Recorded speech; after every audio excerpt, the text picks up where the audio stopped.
आप ठीक बोल रहे हैं। अगर आप जो है लोकसभा चुनाव या फिर आप हरियाणा के चुनावों को इंटरप्रिटेशन करेंगे, अगर उत्तर प्रदेश के चुनावों का भी इंटरप्रिटेशन आप करेंगे, तो जो विभिन्न पार्टियां उन्होंने अपनी लाइन बिल्कुल साफ रखी है। देखिए, कांग्रेस जो है वो पूरी तरह से मुसलमान और मुस्लिम वोट को अपनी तरफ खींचने की कोशिश कर रही थी और उसमें काफ़ी हद तक सफल भी हुई है।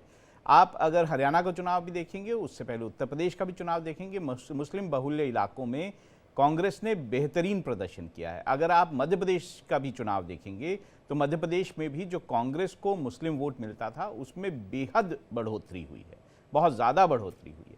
तो कांग्रेस ने अपना जो राह है वो चुन ली है। उन्होंने साफ कर दिया कि हमें मुसलमान वोट चाहिए। अब एक जब कंसोलिडेशन ऑफ वोट मुसलमानों का हो जाता है, उसके बाद कांग्रेस की कोशिश ये है कि वो अगर जातिगत जनगणना की नारा देके या फिर जातियों में बांट कर अगर बांट पाई, जैसे कि उत्तर प्रदेश में हमने देखा कि यादव बटे, बाकी लोग बटे, तो उस तरह से अगर बंटवारा होगा तो वो बीजेपी को नुकसान करता है। और ये हमने उत्तर प्रदेश में देखा किस तरह से नुकसान किया उसने। हमने ये भी देखा कि लोकसभा चुनावों में कितना बीजेपी को नुकसान किया।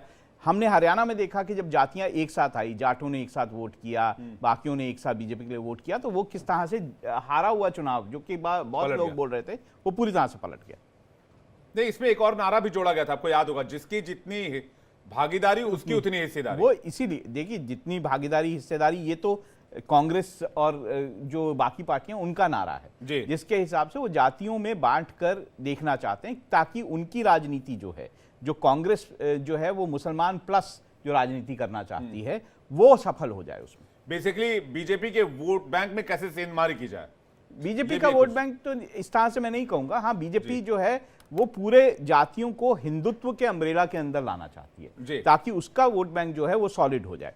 दूसरी तरफ कांग्रेस और बाकी दल जो हैं वो बांटना चाहते हैं, क्योंकि बहुत सारे रीजनल दलों का जो वोट बैंक है वो जातियों के आधार पर है, और कांग्रेस का वोट बैंक है उसमें हिंदू वोट बैंक भी है, उसमें अब उन्होंने मुसलमान वोट बैंक को कंसोलिडेट भी किया है। तो वो चाहेंगे कि मुसलमान और अन्य जातियां, एक दो जातियों को मिलाकर अगर उनका एक कॉम्बिनेशन बनता है तो वो उसको बनाना चाहेंगे। जी।